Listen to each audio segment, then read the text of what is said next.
علاوہ شخصیات تیار ہوتی ہیں. یہ جو ہے مادر علمی اور ایک دوسرے مادر اصلی.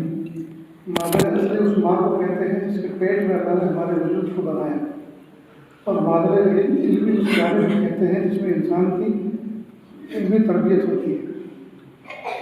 یہاں ہر چیز کی تربیت سیکھو.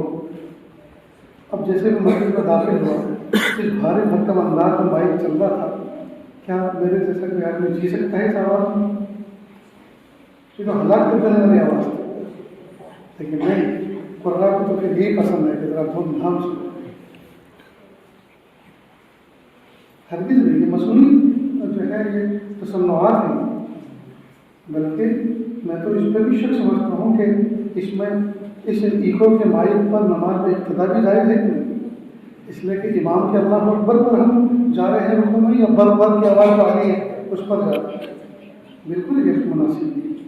ایک بات. دوسرا یہ کہ ایک بات ہوتی ہے دور تک پہنچانا, اور ایک ہوتا ہے بات کو سمجھانا. دور تک پہنچانے کے لیے سیاسی جلسوں میں مائک ہوتے ہیں, اس پہ چلاتے ہیں تاکہ دلی تک آواز پہنچ جائے. اور ایک ہوتی ہے بات کو سمجھانا.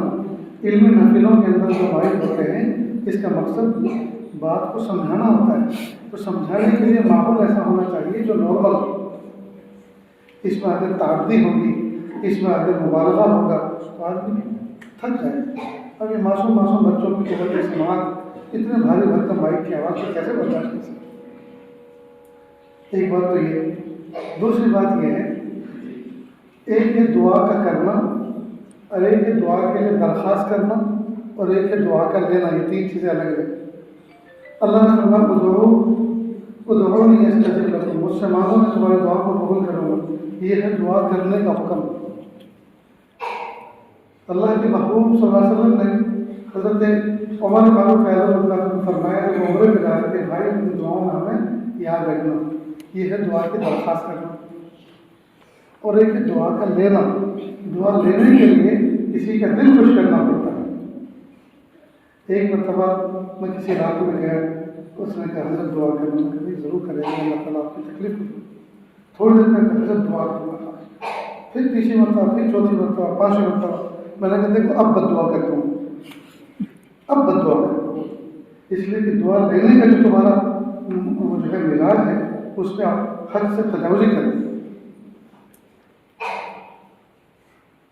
حضرت خالد رحمۃ اللہ علیہ کسی نے کہا حضرت خاص وقت میں دعا میں یاد رکھنا. جس وقت میں آپ یاد آ رہے ہیں وہ خاص کہاں ہے؟ وہ خاص آ رہی.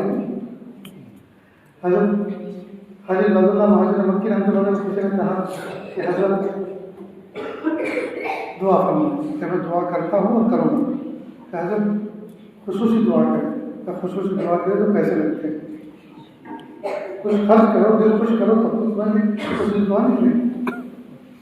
اسی طرح بیان, یہ بیان بھی کروایا نہیں جاتا, یہ تو اندر سے نکلتا ہے, اور اندر سے نکلتا ہے وہی دلوں پہ اثر کرتا ہے, وہی دلوں پہ اثر. کئی مرتبہ لوگ کہتے ہیں سر نصیحت کرنا, نصیحت کا ماحول بنا, اپنے آپ نصیحت نکلے گی. اور پھر ہم بولتے رہے کہ تم سنتے رہے وہ سب نصیحت نہیں. لوگوں کے اندر آج کل فہم بھی نہیں.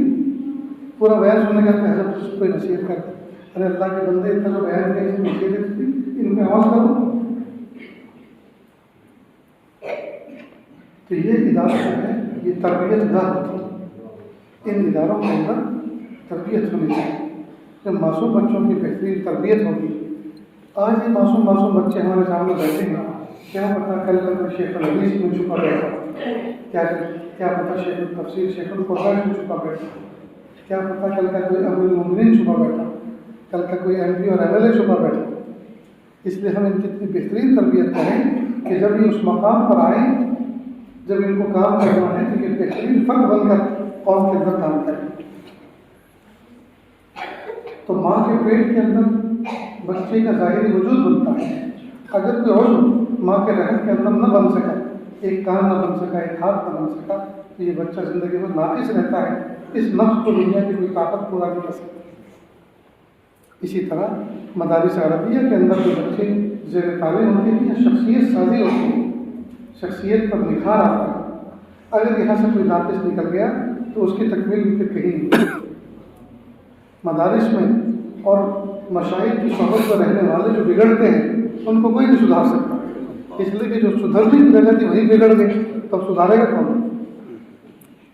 تو پھر تو ان کو کوئی امت کے جب جوتے لگتے ہیں تو وہ سدھارتے ہیں، جب ذلت اٹھاتے ہیں تو ان کو عقل آتا ہے کہ ہائے میں کس راہ پہ چل رہا ہوں۔ اللہ ہی بڑوں کا ادب اور احترام کریں، چھوٹوں کو شفقت کریں، کتابوں کا ادب احترام کریں۔ ادارے کے اندر جو قیام کر رہے ہیں، اس قیام میں ادارے کی جو استعمال کی آگے تک چیزیں دی گئی ہیں، چاہے وہ کمرہ ہے، پھر کمرے میں چاہے وہ پنکھا ہے، چاہے لائٹ ہے، ہر چیز کا خیال رکھیں، ان کے ساتھ اس امانت میں خیانت نہ کریں۔ جو طالب علم زمانے طالب علم میں صلاح و تقوی کے ساتھ رہتا ہے وہ اداروں سے نکلنے کے بعد بھی پھر کامیاب ہوتا ہے، اور جو طالب علم صلاح و تقوی کے ساتھ ادارے میں وقت نہیں گزارتا پھر دنیا میں وہ کوئی کام اس سے اللہ پاک نہیں لیتے۔